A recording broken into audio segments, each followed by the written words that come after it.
Welcome, welcome, welcome everybody. You're doing exactly what we wanted you to do at these tables, to talk to one another. Welcome to Westminster Presbyterian Church. I'm Tim Hart Anderson, the pastor here, and joined by a group of colleagues that I feel very close to, and we're part of the group that traveled on a pilgrimage to the South, the civil rights pilgrimage that we're talking about today. There were 11 of us. There are 8 of us here. And you'll hear from them as we go through the afternoon's program. But I wanted you to see their names and their affiliations. They're on the list on your table. We're missing 3 of them, Judy Zabel from Hennepin Methodist and Lori Pound-Faley from First Christian and Father Dan Griffith from the Basilica. Those 3 were also part of our group. We couldn't all be here. Last week, we were at Temple Israel. Thank you, Rabbi, for hosting us last week. Next week, we'll be hosted. Yeah, we can applaud the Rabbi. Yeah. And I think our Hamantashen were quite a success.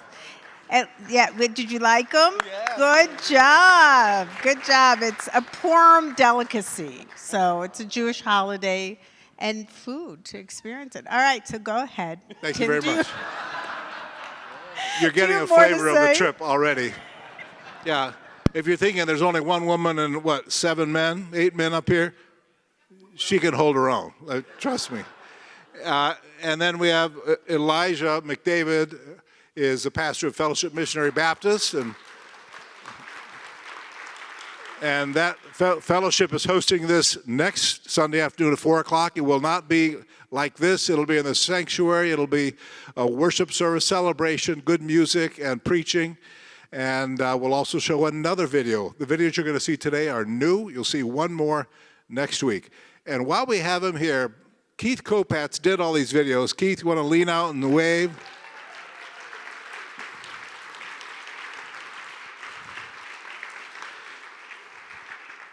I think it'd be really good if we just took a quick second to just say your name and what your congregational affiliation. I've told you my name. Father Kevin Kenny from St. Olaf Catholic Church, downtown. Imam Makram Elamim, Masjid An-Nur in North Minneapolis. David Breeden from First Unitarian Society. Dwayne Davis, Plymouth Congregational Church. Marcy Zimmerman, Temple Israel. Elijah McDavid, Fellowship Missionary Baptist Church. Peter Nicomo, Central Lutheran. Thank you. One of our motivations for doing this pilgrimage together was particularly this year, how 3 of our holy seasons coincide. Passover, Ramadan, which starts next Thursday, and Easter and Holy Week. That won't happen again for 37 years, and we wanted to seize the moment and demonstrate publicly that we're in this together as a religious interfaith community. And we want to start our afternoon by greetings from 3 of those faith traditions here. We'll call on Makram first, and then Dwayne, and then Rabbi Zimmerman. Marcy. We'll begin just with reciting just the opening chapter of the Quran, and we will translate it.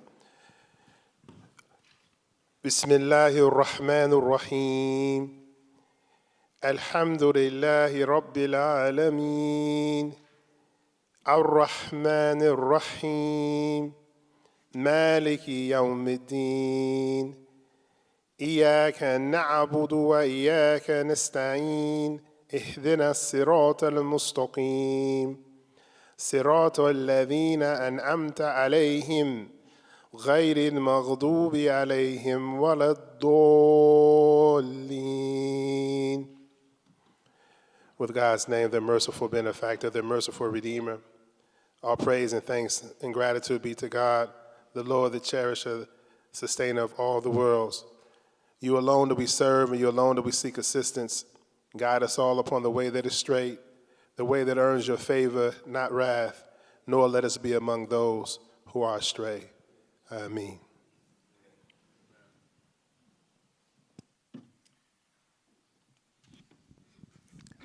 I greet you with words of peace as a minister of the gospel. I do want to share just a little bit about what this season means for us. Easter, for our friends, is the day that we commemorate the resurrection.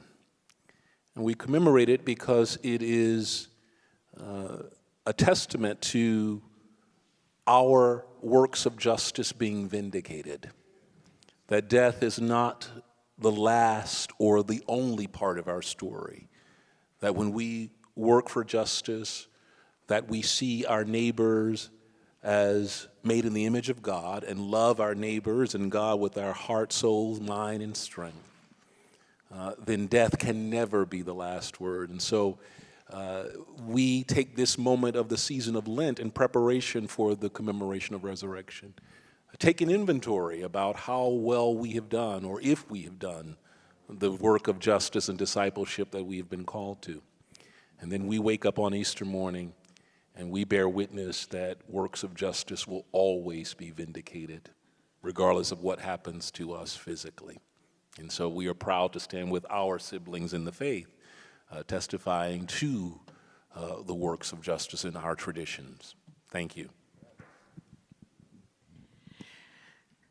In just a few weeks, we as a people will be gathering around our tables in our homes to celebrate Passover. And many of things that we say around the table are about our journey from slavery to freedom, but not yet freedom. Freedom is still an unknown. And we encourage our children to ask questions. So we have 4 questions that are asked. Manish tana halayla hazeh. What makes tonight different than all other nights? And it is the encouragement of the questions. While our youngest members around the table, our children, are taught to memorize the 4 questions and to sing them, originally they were thought of as 4 suggestions, but that really the questions have to evolve with time. And we, in Judaism, don't just like questions, we love questions. Try leading a people like that. Come join me. So we not only encourage questions, but we will not begin the Seder until a question is asked. We can't go on until somebody stops and says, why, or what does this mean, or who are we, or why is this happening? Our time down south was about asking questions. Questions that were provocative, because provoking something is crucial. Questions that were unsettling, because we have to be unsettled in order to truly make the changes that are required. Questions that were out of love and care for each other. And so our Passover Seders can't go on without questions, and we as a community cannot go on until we ask the questions and answer them for today and tomorrow, because yesterday's answers are not good enough. They are not acceptable. And so we need to go forward to what that means for tomorrow. Amen. Thank you very much. The format for this presentation is going to be quite simple. We have 3 different vignettes on video. We're going to show them, and then we're going to reflect on them. We'll do one, and then we'll reflect. We'll do a second one, and we'll reflect up here. We'll do a third one and invite you to reflect around the tables. And in your reflection, you may be guided by the questions that are on your table. You may have other questions or ideas, and you may have questions that arise that you want to throw back at us. So we'll conclude about 90 minutes in. We'll conclude with some comments from you all or questions to us that we can respond to. Okay, I'm going to ask my colleagues to vacate the stage so we can see the film that you're about to see as well. And they've not seen this. This is their first time, too. Everybody here okay out there? Okay, good. And there are goodies out here, coffee, tea, water, cookies. And help yourself when we have a break at the end of the program. Okay, Keith.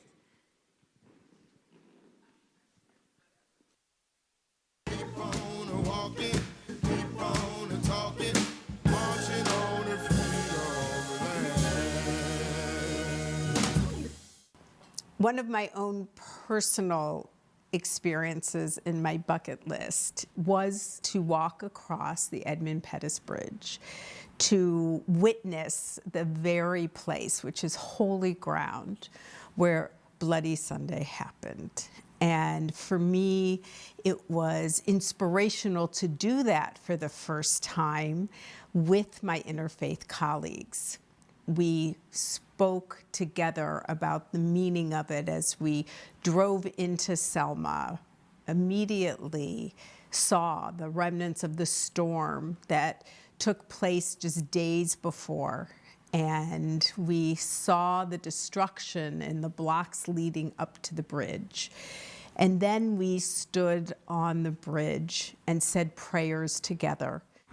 People, thank you for this moment, the gathering of these, your servants, for this pilgrimage. As we cross this bridge, let the voices of the martyrs and the workers and your servants speak to us in a new way. Give us ears to hear and hearts to accept your witness through their witness. Bless our movement, bless our walk, bless our journey in this moment. May our feet do the praying as we walk over this bridge of linking the past to the present, to the future of youth and children, reaffirming that they are the keepers of our tradition. And so for each of us, as we prophetically put one step in front of the other, I bless you with these words. Yisa Adonai panav elecha vayasem lecha shalom. May God's light be upon us, and may God give us the strength to seek wholeness, to seek peace with justice. As we say, Amen. And I would like to open up with the opening chapter of the Quran, Al-Fatiha, and hope that the crossing of this bridge together symbolizes us crossing over to a new level of work and connection and depth and bonding together as we continue our pilgrimage here, but also return home to Minneapolis. Bismillahir Rahmanir Rahim. Alhamdulillahi Rabbil Alameen. Ar-Rahmanir Rahim. Maliki Yawmiddin. Iyaka na'budu wa iyaka nasta'in. Ihdina as-sirata al-mustaqim. Sirata alladhina an'amta alayhim. غير المغضوب عليهم ولا الضالين. With God's name, the merciful benefactor, the merciful redeemer, the praise and thanks and gratitude be to God, the Lord, cherisher, sustainer of all the worlds. You alone do we serve, and you alone do we seek assistance. Guide us all upon the way that is straight, the way that earns your favor, not incurs wrath, nor let us be among those who go astray. Ameen. My personal reflection is I have a fear of bridges. And as I was reading, what happened on that Bloody Sunday is when they came to the crest, they saw what was waiting them on the other side. And that reflected in me and my own fears and even my faith life. Oftentimes we fear what's on the other side, not being able to see. But the whole challenge is to do that, to go and for it. So I took the van across just because of that fear. But the whole sense is, if I went back now, I'd be able to walk it, because I know what's on the other side. And I know the pain and the struggle and somewhat of the victory that took place, but yet the continual work that needs to be done. And so now the pensive, or not the fear, but the unknown is, okay, where do we go from here today? And after being on this trip, that's always a question in front of me. And how am I seeing differently?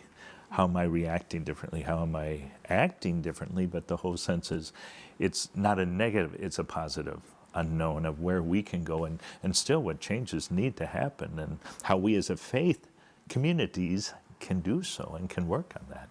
in the Hebrew scriptures, it is Jacob who wrestles with the angel, right? And what happens is his hip is severed forever. And yet, in that severed hip is the healing that happens between Jacob and Esau, and Jacob going forward, that only when he wrestles, only when he has a severed hip, can he be the leader. And I know that while we didn't feel the pain or the violence in that moment, I hope that we were a bit severed in our own understanding of the history of this country and what it means to heal and what it means to work together. That, for me, was walking over the bridge. To continue to work towards what God calls all of us to is working together in this world, on this earth, in unity, and looking out for the betterment of all.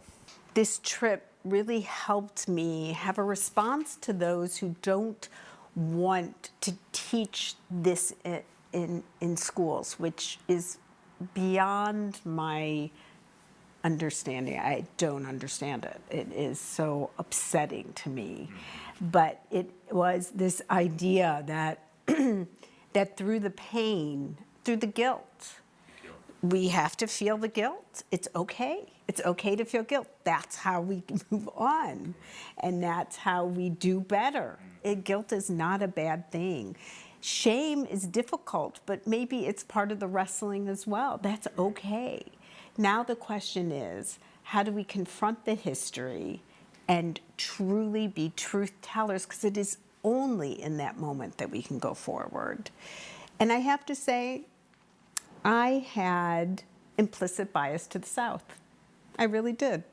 I believed that they were the continuation of Confederate statues, of Confederate flags, of, as Brian Stevenson said, you know, the North might have won the Civil War, but the South won the narrative.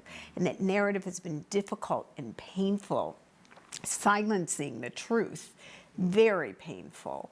And yet, the South was at the very spot and place that redemption has to happen. It's in that moment. And I was so empowered by that because we in Minnesota, and Minneapolis in particular, in the wake of the murder of George Floyd, we've had a front row seat to the atrocities and trauma of racism, of police brutality, and we can be on the front row seat of the solution and the legacy in telling the story in order to move forward. Back up. We're going to invite the clergy back up. We started our trip in Atlanta, went to Birmingham, from Birmingham to Selma, and then from Selma to Montgomery, taking the way the marchers were walking on Bloody Sunday from Selma to Montgomery, where we'll go next. But okay, friends, any thoughts, reflections on what you just heard that you remember about that day in Selma that you want to start off with sharing? I'll turn it over to you. Makram, you grabbed a microphone. You know, one of the things that I was reminded about as I was watching the video is when we got to Selma and we looked at, there was a kind of a little bookstore that was right there where our bus stopped, and we all went into the bookstore. You know, some of us to use the facilities while we're in the bookstore, but because it was after the ride. But nonetheless, you know, we looked at the various books, but then when we stepped back outside, or even approaching the bookstore, it doesn't appear that much has changed in Selma. Selma seems to be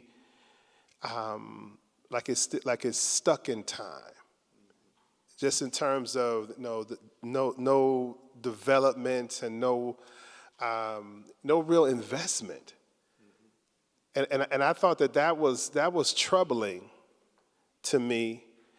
You know, even the bridge and all the things, you know, we talk about infrastructure and things of that nature, right? It didn't. And I'm grateful. I don't want to seem ungrateful for the the bridge being preserved. And I thought that's a very important part of history, you know. But I just thought that as we went through the city, seeing the lack of development that was there, it seems to be another great travesty in the lack of investment in a city that means so much to this country, you know. And so that was one of the things that just struck me again as I watched this as well. It struck me the same way because we saw the destruction of the tornado. Just as we were coming in, the city, you saw from the images, is pretty well blown apart. And that's what happened on Bloody Sunday, basically. It wasn't so much the infrastructure, it was the human community that was destroyed, beaten up that day. And that struck me, Macron, the same thing. It happened 60 years ago to the people. It's happened today to Selma again, and it's happening all over our communities, this kind of destructive storm that racism provokes in our communities. And just to speak a little bit more about that, I think that also was a witness to us then, I think, about what our task is, because the victory was desegregation, and the victory was the right to vote. But you notice that the response to that victory was backlash, which I think is what we saw. And that response is that people abandoned Selma. Instead of sharing in common with the people who were agitating to be a part of the public square, part of the public life, once that battle was won, there were people who decided that they did not want to be a part of that common life.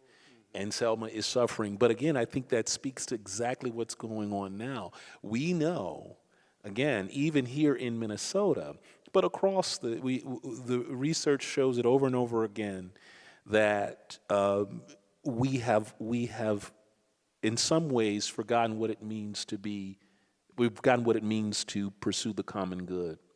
And so they're a segment of our body politic that would rather forego society benefiting good policy, people being, fed and having good education, if it means that they have to share it.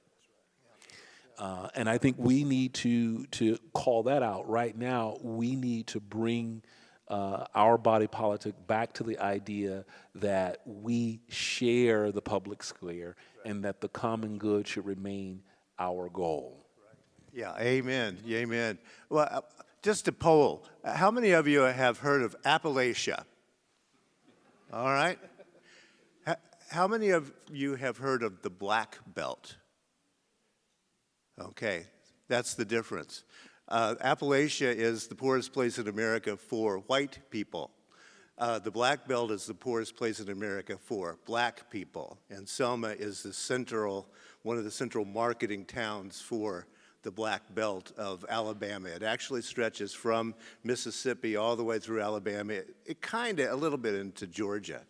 And that is where, when you have seen movies about plantation life, that's probably where those movies were taking place. That is where real plantation life occurred. And when the Civil War was ended, white people packed up and left. And so the majority black population still is, and it's one of the poorest places in America. But the erasure of black poverty and the valorization of what my hillbilly culture, which I am Appalachian, it's totally different. And you can see right there, that's how systemic racism operates in America. The rabbi confessed her implicit bias against the South. I want to join you. Yeah. I'm right there with him, R.C. I grew up with that as well, a Northerner with an implicit bias against the South, and we did have some Southern. I see, Peter, you're nodding your head too. Yeah. One of the impacts of this trip is that, for me, the South should not take all the blame for racism in America. I mean, But it was as much against Appalachia as it was against So don't worry. In this particular David, you're from the South, so how do you react? Elijah, you're sort of Southern, and Dwayne, you too. I mean, what do you hear from us when we say implicit bias against the South? When we hear these terms, it is almost a sense of disconnecting or disassociating yourself from what took place in this region, right, to give us an excuse. And I think one of the things that's hard about visiting a place like Selma is people flock there for these sort of performative memorials, right, to crystallize a sense of accomplishment of what we did, right? So, every year we see the president down there linking arms, right, with this whole barrage of civil rights heroes, and as simultaneously voting rights are being gutted, right, but we still do the performative measure to honor the moment. And so when you're there, you're really sitting in this tension of, is it all right for us to be here and do this and to participate in this? And what about having this monument and lifting it up in such a way excuses whatever we are letting pass right now? And that's what's really difficult about sitting in that space. And I'm glad you named that, because again, we have to be careful, especially in the North and the West, and the attitude that it was just so much worse there. That attitude it basically gives you an out. It says that we have done the work or we've done enough. And again, I'm a part of a family where we had those who participated in the Great Migration and those of us who stayed. And the conversation from both of those sides of the family is the ever-present power and sustained racism wherever. I have family that's in Michigan and Illinois, and it was just the same kind of testimony with different landscape, different environment. And many of them who thought they certainly were escaping the worst violence that they could imagine, but they walked into almost just impenetrable racism in jobs, housing, and education in ways that they still live with. I think the other thing that strikes me is that the lack of investment in Selma, for all the reasons that we just articulated here too, it really puts those citizens, those residents, in a very precarious situation. You have a situation where they know that people are going to parachute in to Selma, and what they have to do. What they're forced to do is really market the pain. You got to market your pain. You got to relive this story over and over again, because is really not much more of a story to tell, of a progressive story to tell, progressive in the sense of, things have gotten better, things have improved over the course of time. It's a situation where we're basically stuck in a time machine. Right, so the only thing that we can talk about in Selma right now is the Edmund Pettus Ridge, which maybe we need to change the name. I don't know, maybe. But the idea is that that's what comes to mind. It's no other progression beyond that moment. And 60 years, it's a long time to be waiting. And Macron, that's so interesting, because then we come back here and we see the way this city wants to disassociate itself, right, from a George Floyd Square, because we don't want that to be the hallmark or the piece that we know of as the most famous thing or notable thing you see when visitors come to Minneapolis, right? And so it's a tight tension to sit in, right? Because people often don't want that thing, that horror, that trauma to be the defining factor, but it's the reality that if we don't honor it, if we don't teach it, if we wipe it out of textbooks, that we're putting ourselves in dangerous territory of reliving whatever we've gone through. Yeah, well, and Edmund Pettus, being a Southerner, I will quickly tell you, I actually, I felt weird sometimes having lived and being an old guy back in the South, because I really don't want to be a spokesman for the KKK, right? It's like, but, things get lost, right? Edmund Pettus was the Alabama Grand Dragon of the KKK when he was alive. He became politically important because he kept the northern part of Alabama in the Confederacy. The northern part was not plantation land, and so it was a bunch of poor white people who weren't interested in seceding. But he convinced them. And so the fact that this monument is to this man who created the Alabama that we know and it's still there. That's the thing. It's still there. It's still the big iron bridge that they were bragging about in the 1920s, and it was the place of the Confederate statement of what Alabama was, and it still is. Right. And just to kind of circle back to where we are, as you were speaking about that tension, the performative versus reality, the idea that people were more willing to disassociate and let their very city go to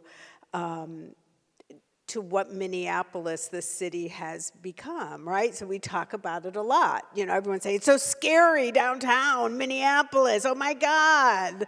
And I have a lot of people at Temple, I'm scared to come back to Temple. So what is that? That's the disassociation. Instead of saying we need to lean in and we need to help and fix and hold up, but as my colleague so beautifully pointed out, 1.5 miles, maybe, I'm giving it a lot of distance, at the North Loop, the young people didn't get that message. They didn't get that memo because it is thriving.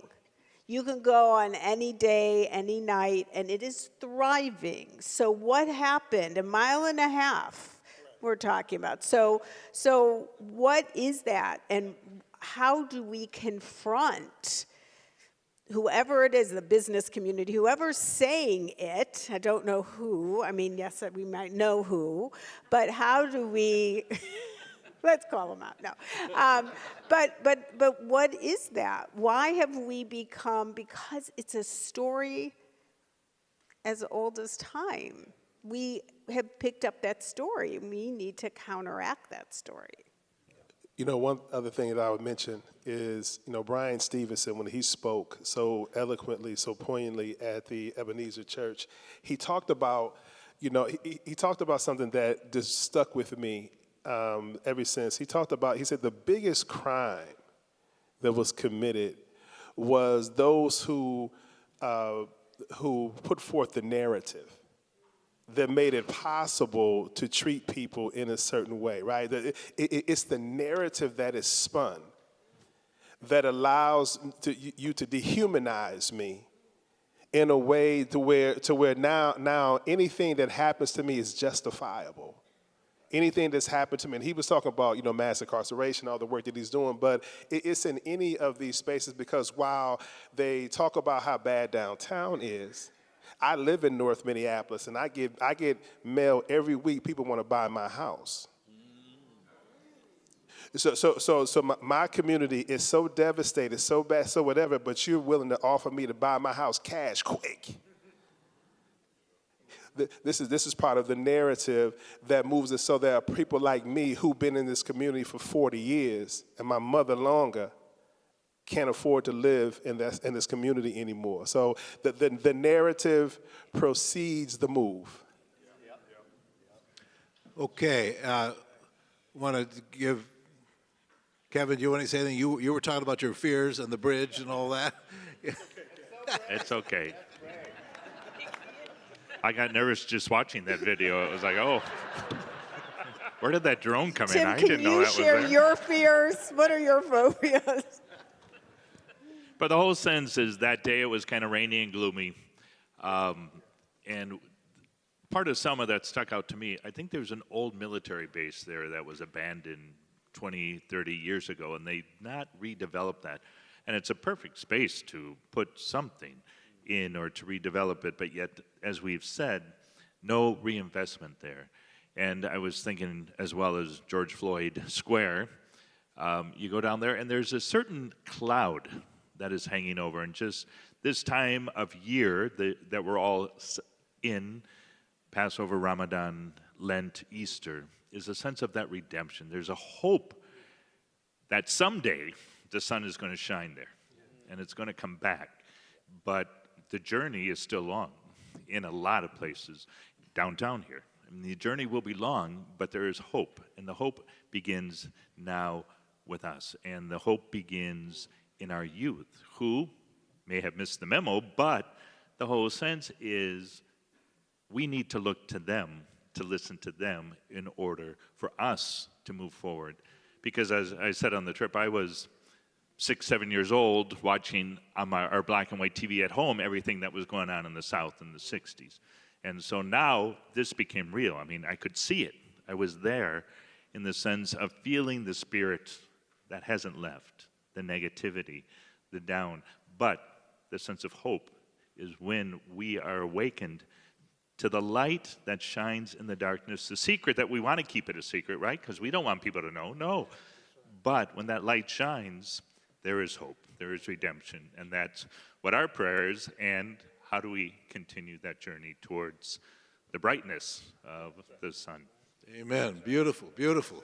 So we're now leaving Selma and going over to Montgomery. So let's go take a seat out here. Montgomery is about 55, 60 miles, 70 miles maybe from Selma to Montgomery. They walked it back then. It was 3 days, I think, 3 or 4 days. We drove it in our bus, and we visited in Montgomery a couple of places that you're about to see that were created by Brian Stevenson and the Equal Justice Initiative.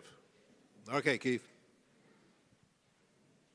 Keep on walking, keep on talking, marching on the freedom land. When we got to Montgomery, I was expecting to see the Legacy Museum that I saw and visited several years ago. But this is a whole new museum, whole new expanded museum. There was anticipation for this because it felt like I was going to a new legacy museum. And even when we got in, that first time you walk into the room where we have this massive screen showing the waters of the Atlantic, the experience was all anew and much more arresting than I ever remember. That image, that powerful image, set up a whole new experience of the Legacy Museum. Yeah. I just remember standing looking around and we were all just like chess pieces. No one could move. And then to travel around the wall and realize how many had died at sea, chosen their own agency over a life in chattel slavery. I didn't know if I could go on. I mean, I was already so debilitated in grief and sorrow. It's interesting you say that, Peter. The image that you put back into my mind was the artistic exhibition of that, where you can see their heads or maybe their torsos sticking out of a sandy bottom floor of the ocean. I almost couldn't go on from there. I actually took a few steps and then came back as I did. You know, it was so tragic in my mind, and yet there was a certain amount of beauty to it. In essence, what I'm saying is I was stuck there, and I didn't want to leave them. I wanted to leave because it was horrible, but I wanted to see that image.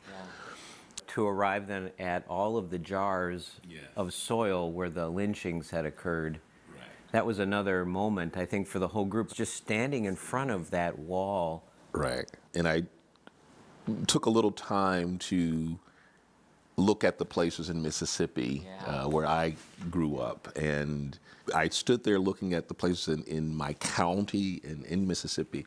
And the attendants all came because they, I think, recognized that I was placing myself in something. So we had a wonderful conversation about the work to sort of both get the dirt from the ground and to get the information, to verify the information. And even that experience made the Legacy Museum a much different experience than other museums. It really puts you in the middle, your body, your mind, in the middle of all of that heart-wrenching atrocity. And the sense of my responsibility is what I got from that experience, that now I had to leave, that I simply could not be a consumer, I simply could not be touched, I had to be moved. Yeah.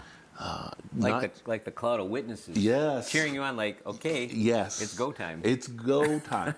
I felt that so deeply. Yeah. The Peace and Justice Memorial is still a very striking monument because it becomes a witness, a permanent witness, to have these tombstones ascending and descending with the places of lynchings. And there's a sense that, unlike the Legacy Museum, at the Peace and Justice Memorial, even when I want to say something, I'm caught short. And it's a silence outside. It's kind of quiet. You're kind of looking. Yeah, and we shared that experience that when we came through into the large green space before going in, that you just fall into the silence. And I know you had talked about this, but did you find your county in Mississippi there? I did find that county. You know, I saw it before, but I cannot explain why each time I see it, it hits so deeply. And I keep trying to explore that. And the only answer, I think, may have been, we saw Brian Stevenson in Atlanta, and this is his vision and imagination that created these. I keep thinking about why he did it, and the need to keep this testimony. It's the dirt from the ground of the lynchings. It's the monuments, the names. It's to putting it all there and helping you see it and confront it in all of its power and witness. Yeah, yeah. And we had to find, Duluth, Minnesota. Right. And I was captivated when we left and moved into where the tombstones now were laid out like graves. So it was sort of that overwhelming reality of walking in the horror of lynching and then to the markers, the grave markers, and to find, the beloved who were killed in Duluth and realize this is not, no one is exempt from this kind of hatred. And what is it? And again, there's that sense of how are we motivated? What's the go and do? And I don't know if you found too, we came out and the trees are all in blossom. Right. And I had that experience again, and we had another amazing docent who visited with us and sort of cared for us in the midst of these beautiful flowering trees. Right. And it was the staff at the Peace and Justice Memorial. It was the staff that I think that challenged us to go and do. Yeah, they certainly did. I remember one of them saying they get a lot of faith groups and people coming through. And she challenged us to let our faith be an inspiration and a prompting to do this work, and not to assume that because we're people of faith that we're just good. What? What are you saying? And I thought that was both brave of her to do it, but absolutely imperative if we want there to be change. Yeah, spot on.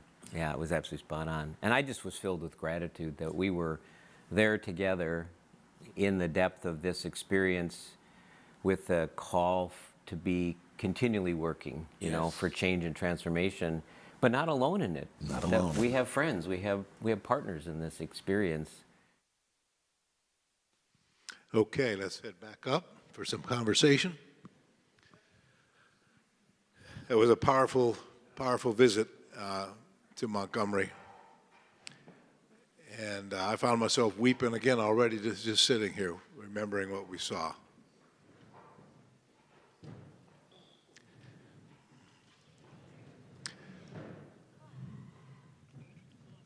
Okay.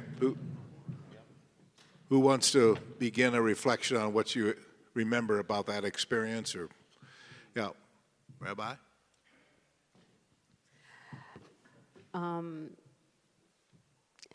You know, I think for me it was such a highlight because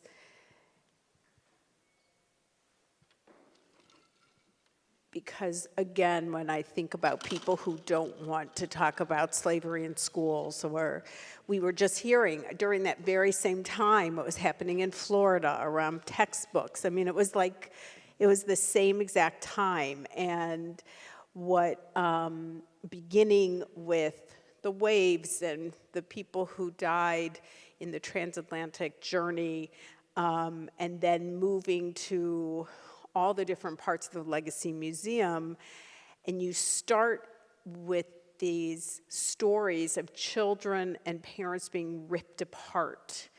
And I stood there at the very beginning as people behind bars, women, men, children were talking about being ripped apart, their families ripped apart over and over and over again. And then to end in picking up the phone for mass incarceration again, children being ripped away from their parents. It's the same story. It's the same story. There is no denying it. And for me, that reality was very powerful. And then as a Jew who goes through the Holocaust Museum in Washington and Jerusalem and in many states around the country, and to say that the shoes that were left behind, the suitcases that were left behind, and the earth in this museum was exactly that for me. It was, this is the reality on the ground. There again is just this powerful recognition. So I guess it was a very emotional experience, and I think one that everyone should go through, everyone. You know, as I was looking at that last clip, it was the I don't know, the artistry, of the exhibit was so extraordinary and so visceral at the same exact time that it was even right now. You know, when you have certain traumas or something that happen, you know, you forget things. You forget things. And I was just reminded of a few of those things. One of them was, you know, when you looked into, they had this what they call it, the halogen, they call it the hologramic. I didn't say it, Macron, because I wasn't sure. Yeah, the hologram. And in the hologram, what it was, it showed that this country has long had a practice of separating families. You know, this is not a new, you know, an immigration issue where you separate children from parents. No, they did this long ago, and they put them in cells. And you had the image of a mother pleading, not asking. She was pleading. He was begging, just to see her children. And then you walked in another door. You saw the children. If I remember, it was a brother and a sister. The brother was a little older. His arm around his sister in a protective mode, pleading to see their mother. And then you walk one more door down, and you saw the male, the father, the husband, pleading now to be connected back with his family. And I thought about, as a male, how emasculating that is. I'm supposed to protect my family. I'm supposed to, if harm comes, I'm the front line. I'm the front line. And the inability to do that, and the psychological damage that happens, that was almost too much. In fact, we had to walk and leave, and had to. It was a tension. It was a tension that we had. So I walked past things and I said, no, I can't. I had to be here. I had to, but then I couldn't. I mean, we having this toil, right, of just witnessing, not being subject to it myself, but then there's also this genetic memory too. Yep, absolutely. Yep. So all these things were competing ideas in my mind at the same time that made this an unforgettable experience. Well, the point that the museum makes that is almost impossible to grasp, and I mean, as someone who reads books constantly and I commit myself to reading real history, but the fact of the terrorism from stolen families in Africa to over 2 million people dying en route, over 2 million of them dying en route, because it was cheaper that way, right? Economics. And then to be brought here, separated from anyone who can speak your language, all of your family, your religion dismissed. I mean, nearly half of the people brought from Africa were Islamic, a religion that did not believe in slavery already at that time period, right? And so how do you sustain that? You sustain it through racial terrorism for 400 years, and we continue. You know, and that's the only thing that's imprinted, and we have to remember it.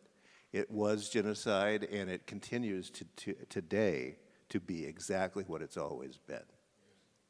This is where the line is so clear from what you've just described to the mass incarceration, to the educational systems, to the segregated neighborhoods, to the lack of job opportunities, to the differential in incomes and household wealth, is a straight line from what happened, what we saw, those 2 million that died in the Middle Passage, those millions who made it here and were traumatized for generations. It's a straight line. And it's this whole idea of going back to the family, you know, this idea, and then here we've ripped families apart, right? So it's this idea that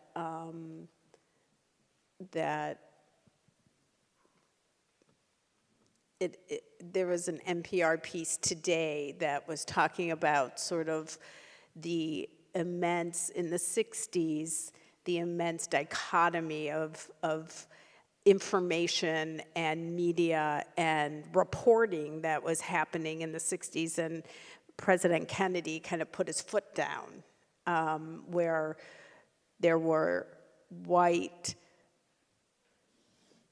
supremacists who had a lot of airtime, and he opened up the airtime to the civil rights movement at the time that they weren't having any open media, in order not to say we're going to not have these people speak, but we're going to have and these people speak. And it changed the nature of the country and how the coverage of the civil rights movement was then expanded. And that's the kind of leadership, right, that we need. And that is what is happening today, which strangely enough gave me some comfort that it wasn't the first time that we're dealing with this. But I don't know if it should, in all honesty. You know, the one thing that I also add to this was there was a through line from the slave trade to mass incarceration. They actually show the steps. It's a display. It takes you from this to all the way.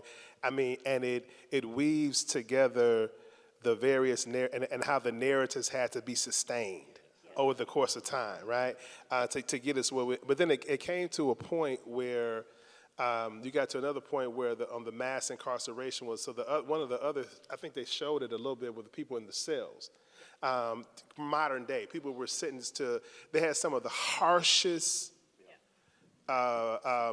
jail sentences in the nation. And I was so moved. The thing that really captivated me was something that Dwayne was sharing with us before from his time, on the legislature about, he said, when they're putting together policy, they have someone in mind for this policy.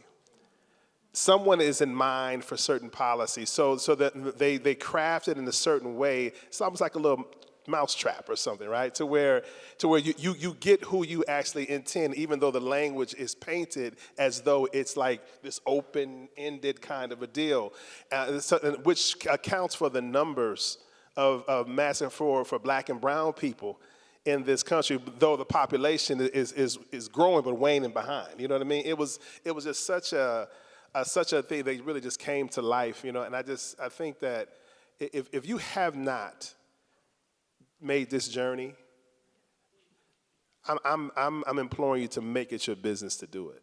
As much as I'm trying to express to you right now what this was, I'm miserably short of what this experience actually was.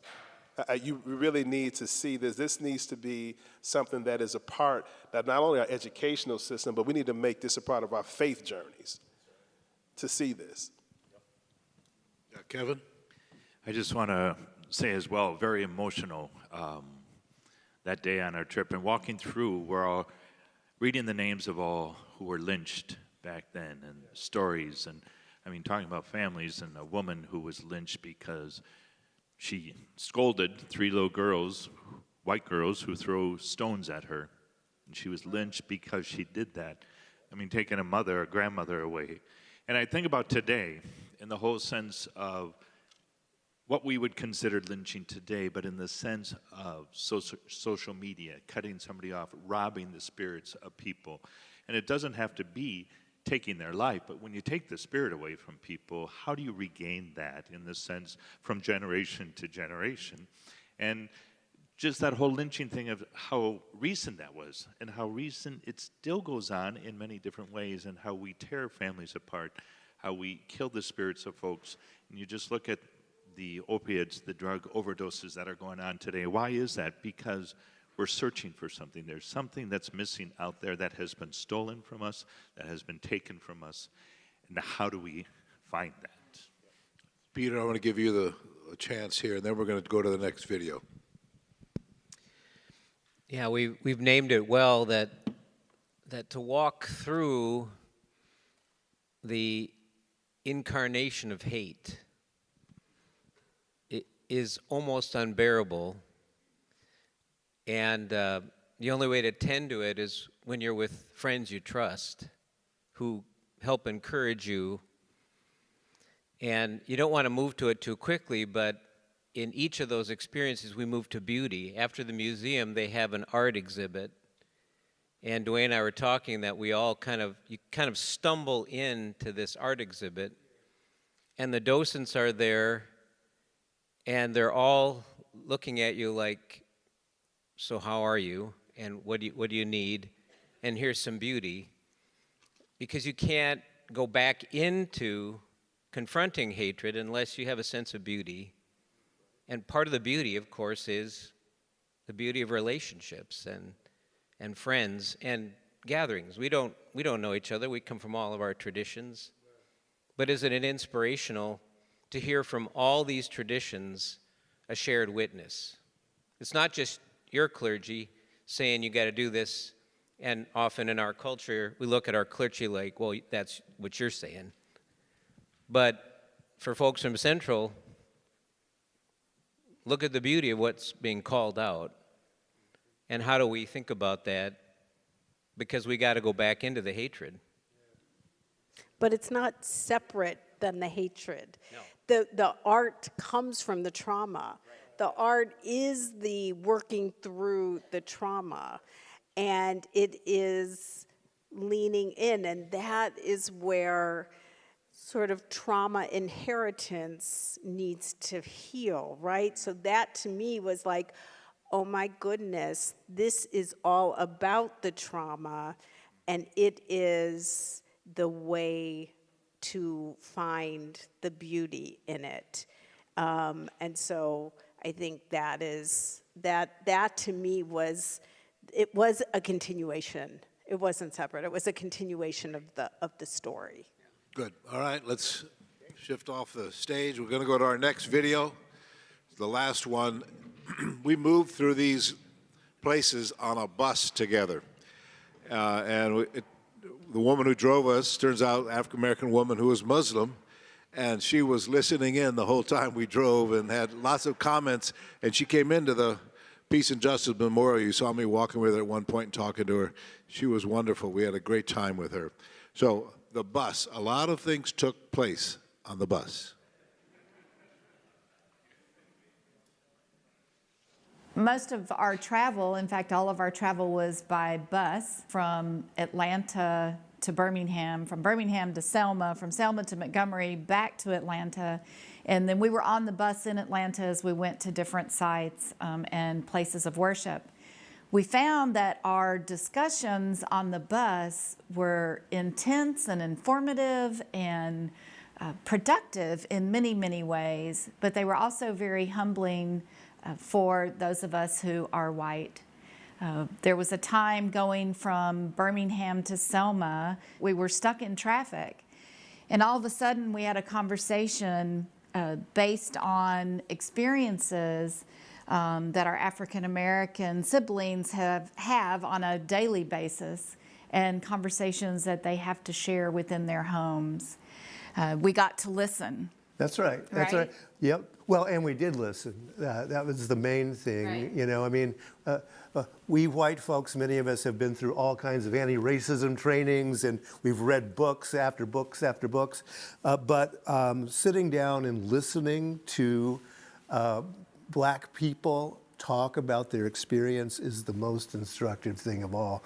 And it's the greatest blessing that we had, I think, on the journey, is because we have a cohesive group and we do trust each other, that our colleagues were willing to talk about the real experiences every day and what it means in our culture to be Black, and what we white people navigate without even noticing, and what we do without even noticing.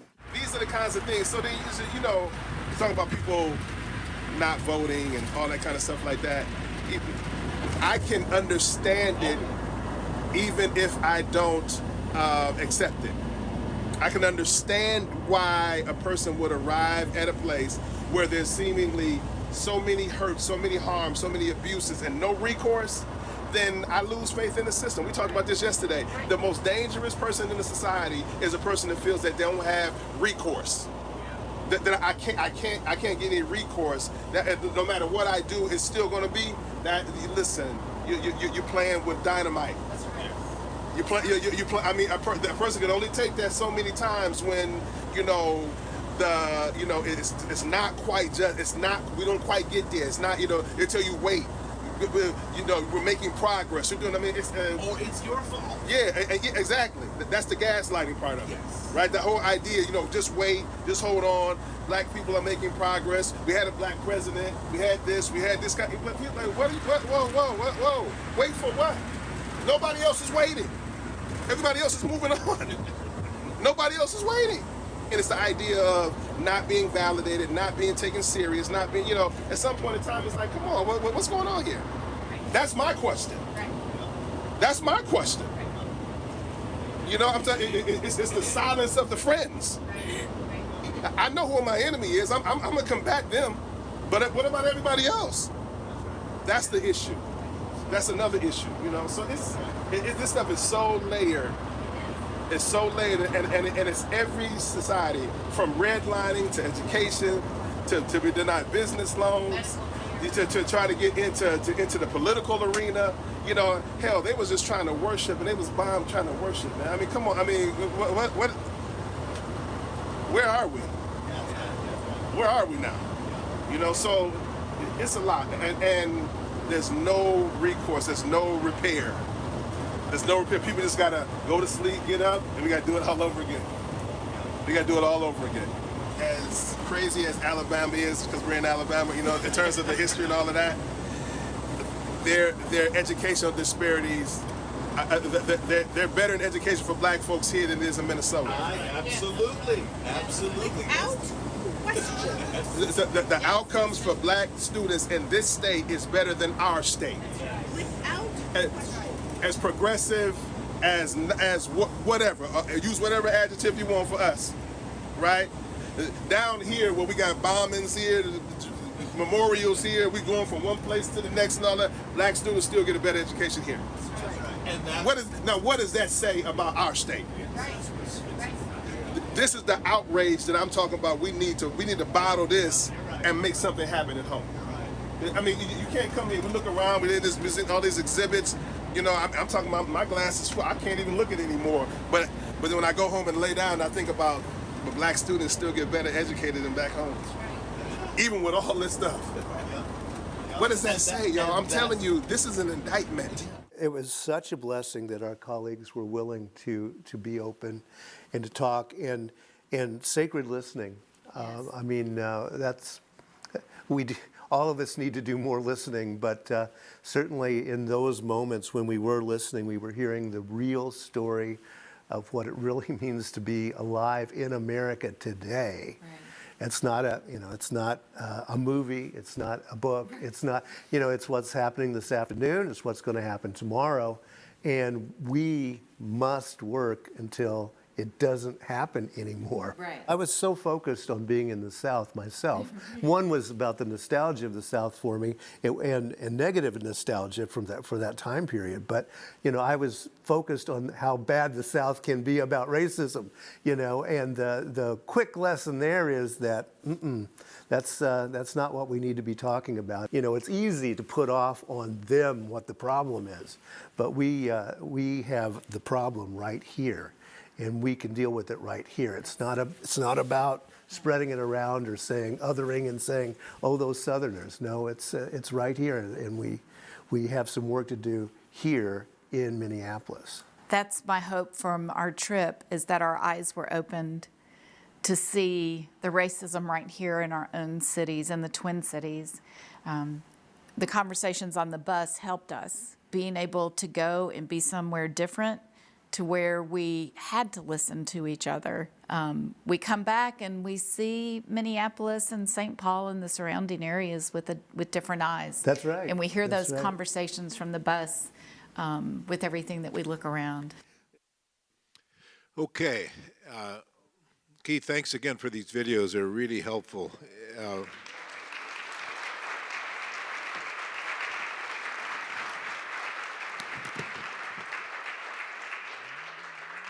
We want to turn the conversation now back to you, invite you to have some conversation. I know it's noisy and hard to hear. Turn your hearing aids up and lean in and listen to one another. There's some questions here. If you need something to guide you, might introduce yourselves. There are a lot of different faith traditions and experiences represented here. We're going to take about 15 minutes for this kind of table talk. Then we'll come back up to the panel and have some Q&A with you.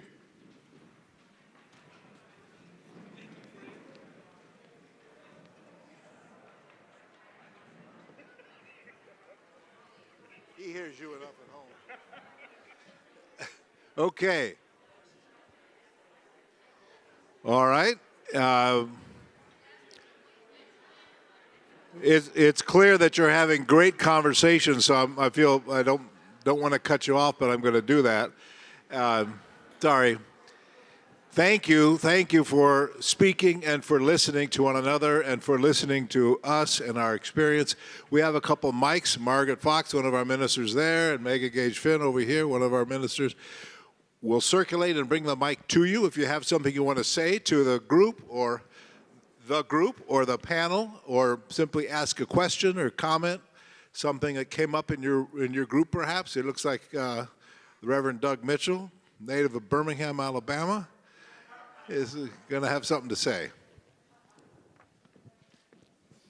Yeah, I just wanted to comment on the Black Belt, and it is what happened is exactly what David said. It was the plantation era. The white folks left a black population, but the term Black Belt does not refer to the black people who live there. It refers to the soil. The rest of the state is red clay that you can't grow much of anything in. And you've got this strip of earth, ground, black soil through the center of the state. And that distinction is very much a part of life in Alabama. And it's a part of exactly what David was saying, is that the abandonment. And so after the Voting Rights Act, that strip of counties had the largest number and percentage of black elected officials in the country, because what was left was the black population. On the black soil. In the Black Belt. Good. Okay, Yeah. thank you, Doug. I see a hand over here, and then one over here, then another back there. Rabbi, I have a question for you. In the conversation, how would you parallel the experience with the blacks in the South and the Holocaust? They're totally different. I understand that. So as you see that, how do you see that and where we're at today with all the craziness that's going on?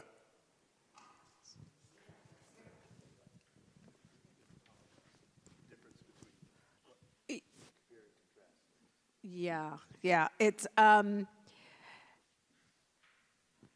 so there are so many differences, right? And a congregant just went down and did that same Southern trip from a Jewish perspective, and they said, you know, anti-Semitism is racism, right? It's you know, that is one of the realities that are similar. But in this country, the Jewish community's experience is very different. And I would say that, you know, we, after World War II, by then Jews were seen as white, Caucasian. In the 1960 census was the first time we could check off white. So we were then given privileges like Levittown, like the GI Bill, like a variety of things that the black community was not granted in this country. We didn't come to this country as slaves. We came to this country as immigrants. So the experience of our two communities in this country is very different. So I just want to name that because I think it's really important not to put the two at all the same. We have, as the Jewish community, privileges and experiences that the black community doesn't. Now, anti-Semitism is a hatred that is rooted in white supremacy, white nationalism, and the KKK is very much rooted in anti-Semitism. So there's a joke. Is it time for a joke? Let's see if it works. The Second World War, and in the South, there was a woman who called the nearby base of the Army base and said, I'm inviting the GIs for Thanksgiving, but I don't want any Jews. No Jews. Okay? And you saw some of the signs in the Legacy Museum. It was no Jews, no, yeah. So, you know, it's okay. And so the head of that particular Army base said, okay, no problem, I got it. And then there was the arrival of a bus to then, you know, go to different houses for Thanksgiving, and it was full of black GIs.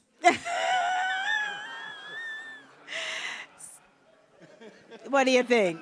Is it an okay joke or not an okay joke? But you know that there is an intertwining. There is unfortunately hatred is equal opportunity for Jews, black and brown people, but we do not have the same experience in this country. And we are traumatized by what happened in Eastern and Western Europe in World War II. It was a desire to eliminate the Jewish community, and they eliminated absolutely a third, if not more, of the Jewish community. Today, there are 14 million Jews in the world. If the Holocaust hadn't happened, there'd be 60 million Jews in the world. So you get a sense of the destruction that happened. And that's a real trauma. And that's really important for us to say. But there is a difference. And I forgot what I was, yeah. You talk about it. But no, I do want to just share that I think it's important when the rabbi talks about white supremacy, because what white supremacy relies upon is a narrative that is a super philosophy. And what that super philosophy will be when it comes to Jews is going to be a certain amount of a narrative that has to be promulgated to stoke hatred and to stoke the anti-Semitism. And the same thing, the same practice of a super philosophy in a narrative about black lives. So the mechanism of white supremacy works at the same level. That's the comparison I think is important for always to be looking out for, because that super philosophy, and the reason I say super, because it is unimpeachable in the way that it is promoted. It's a self-fulfilling thing. You look at Jews and you take the anti-Semitic trope and you replay it back to reinforce what you want the hatred and response to be. The same way it is with black people. You have got to get that narrative to stay lodged. By the way, everything that is going on now, Brian Stevenson said it is marks to us, but you can see it even if you just pay attention to the governor of Florida. All of the approaches are lodged in a narrative that right now doesn't even have to be articulated explicitly, because we live with it, we exist with it, and we don't interrogate it. By the way, the media is doing a piss poor job in interrogating it too. By the way. Yeah. So I think, if I can just say one more thing, that anti-Semitism also is a very interesting reality, because if you see it in the book of Exodus, which is one of the first times that we learn about it, right? Pharaoh knew not Joseph. Joseph goes down to Egypt and becomes the right hand of Pharaoh because of the interpretation of the dreams. You need to prepare the 7 years of plenty in order for the 7 years of famine, that there's enough food. Joseph became the right hand of Pharaoh in Egypt. But that is anti-Semitism. It presents itself in a unique way, that Jews are always kind of in that middle place, access to power, to access to economic power, political power, economics, not just power, but the results of economic advancement, political advancement, educational advancement. But when times get tough, the Jews are in that place where the people who have been have-nots see us as haves, and the people who are haves see us as have-nots and put us in front of them for protection.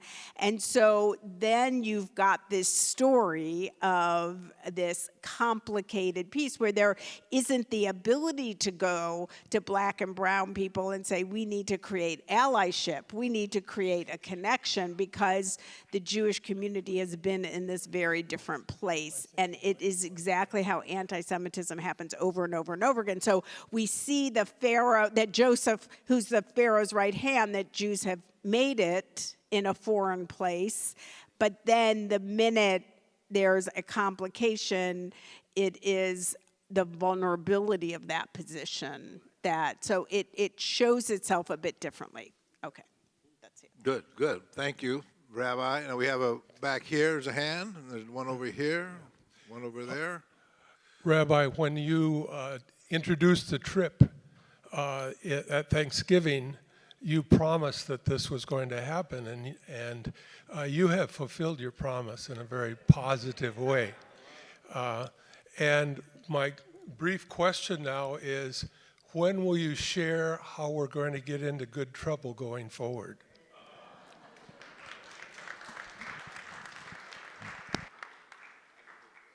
Yep, we are committed. Why don't you use a mic? You're catching us right in the. We have, for the last 3 weeks, have been in deep conversation about that, and some of you sitting out here have been a part of that conversation. So, stay tuned. We have accepted Imam Macrom's challenge.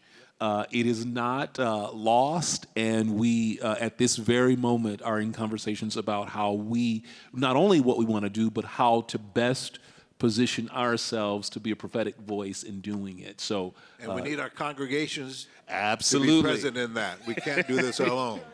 Absolutely. Now, It looks like we're going to need a bigger bus or a couple of more buses, so that's the good news. Our congregations, I added it up one day a few years ago, represent about 30,000 people in Minneapolis. So we have a little bit of influence to exercise should we want to, and I think we now want to. I see a hand here and over there. Okay, and then don't forget Phil. Where's Margaret? Okay. Is this Margaret's on? coming, Phil. Can you hear me? Macrom mentioned something that kind of rang a bell with me, and we've been talking about it with other people for a bit, but the blacks seem to get a better education in the South than they do here. And why doesn't Minnesota not have a historic black college and university? How can we get this happening here in the Twin Cities or somewhere? Is that possible? Because maybe we can also become better. Macrom's nephew and my grandson are like brothers, and they came together not because of education, but because of basketball. And maybe we can have a Howard University or something here someday. Something to think about, just an idea. How do we get a historic black college or university here? Thank you. You know, it's very, you know, I think, you know, God has a way of bringing people together, and He's used this little round ball to make us family. You know, and I'm grateful. I'm grateful, really am. You know, I don't know the actual answer to the historical black college question. I don't know that. What I will say is that the educational disparity in this state right now between black and white students is atrocious. And I said it before, and I'll continue to say it again. It is something that should be reaching the highest levels of urgency in our state because it promotes essentially a permanent underclass. It's a permanent underclass with the inability to fight the narrative and the things that will be so detrimental to our community. And so I'm very passionate about it because of the cost that my community is going to pay. It's going to pay, but we can't do this without the whole Minneapolis leaning in and making this a priority. It just cannot happen, right? So, in some ways, you know, I'm really calling us to witness what we say that we believe. I'm calling us to just bear witness what we say we believe, you know, and do it in a way to where, you know, when the least of us do better, all of us do better. When the least of us do better, all of us do better, right? So it's so much more to say about this, and I know our time is short, but I would say that I know we can do something about that issue. You know, I know we can do that, you know, to make our state worthy of a historical black college. Very And I just want to add a little bit about the history of historically black colleges and universities. They arose out of a particular history of segregation, both de jure and de facto. And so if you look at that history, that's where they came from. And again, it goes back to that earlier conversation we were having. There were many places, and I think Minnesota is one of them, that did not have a large black population, and then really prided itself on not having, wasn't like Mississippi and Alabama. And so the need for a historically black college or university in some ways was not necessary. But I don't want us to lose the thread that Imam Makram is putting here, because again, our elementary and secondary education, to give our children a start, we have it in our power to do something about that. Now, we can get to a whole discussion where we are actually experiencing the implications of the way we chose to finance education. If you look at any Western nation, Western democracy, we're the only one that pegs the school financing to where you live. A very segregated society, and then we say your education is going to be funded by the property taxes of where you live. It was baked in to fail, especially in terms of school financing. Baked into the system to fail. So again, then we have to ask some real hard questions. And again, here's another thing. The truth is, this is where I think we need to be very, clear about truth telling, because some of the biggest resistors to the really equal education for children are some good white progressives. Some of the hardest, and this is not just, this is across the country. If you want to see a flashpoint in education, at the center of it are some of those good white progressives who are good on race. So what does that tell us? We've got a lot of work to do. And here, by the way, a good progressive state like Minnesota, that's why we're having that same problem, because people who could make that difference aren't willing to make this a salient issue to make the difference. Yeah, but resource hoarding, it is the liberal way, unfortunately, because we know how society works. And so if you can hoard resources for your family, you're going to do it. We have to get past that. And those are the decisions that bake down into how our neighborhoods are formed. And again, yes, our tax system. And yes, it's resource hoarding at its finest, unfortunately. Okay, we have two more and then we're done. Back here and then here. Calm down, Rabbi. If you need to leave, you can leave.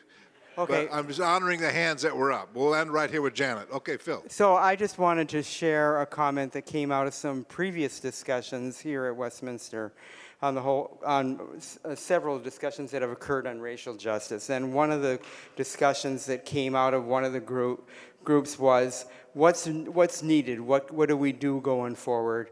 And somebody made, I thought, a very good observation that I think we need to think more about, and that is we need to move from understanding to transformation. Thank you, Phil. Janet, the last comment right here. All right. Well, my name is Janet. I didn't get a chance to speak with my table here, but my question and more assistance on how I should approach this issue. I do live in Edina. I've been a very active affordable housing advocate along with my friend Annie here. 2 times actually more than 2 times I've run for council, not been successful, but find different ways of contributing and continue advocating for affordable housing. 2 times I applied to be on the planning commission. And if you understand the politics of this state, being on that at a very local level is a very powerful seat to occupy. You influence the approvals and green lighting development that come into that city. So 2 times I've been told we had too many people That's why we couldn't select you. This past week, I have called on all my city council members who are in charge of making that appointment and asked them the question, can you tell me what it is that I need to do to be able to make it to the Planning Commission? It's all danced around. So when we talk racism, that is perfect way of what racism operates like. But the more important thing is one of these council members has interviewed me 2 times. And on Thursday, finally got a call with her and asked her very silent questions, why am I not being able to make it? You are the only council member who has interviewed me twice for this position. And at that time, deflected and said, I don't have my notes, I can't really tell you, but Janet, you are not really prepared. And I said, what does that exactly mean? You didn't tell me this the first time I interviewed. So to cut this story short, it degenerated to where she starts calling me angry. And I said, I'm just talking to you normally. I'm not angry. So when you talk about dehumanizing, that's specifically what came to mind. And I asked, I'm not angry. I'm really just asking a question. And I proceeded on to say, I live in the presidential neighborhood. Is there someone else who you would have selected to represent that neighborhood? Sure enough, I asked that question because I knew nobody else was there. So maybe there are many people, but representation matters. And at that time, she continued to say, well, this is over, Janet, there isn't much. I said, you're dismissive. I pressed on hard. But the most disappointing part, this is an elected official, when I finally nailed it down and I said, listen, I am a black woman from an unrepresented neighborhood in Edina, a single mother who has struggled with affordable housing. Nobody of that profile is on the Planning Commission. Why didn't you appoint me? She's like, this call has ended. There isn't much I can say. I said, and at that time she ends up saying something where I said, you didn't appoint me because I'm a strong black woman. And she dropped and disconnected the call. This is an elected official. So that's how you get to silence black voices that need to bring real issues to the table. So if any of you are here, my request today, call all your elected officials. There is bonding happening tomorrow, and we need some funding for affordable housing. That's my request. Okay, good.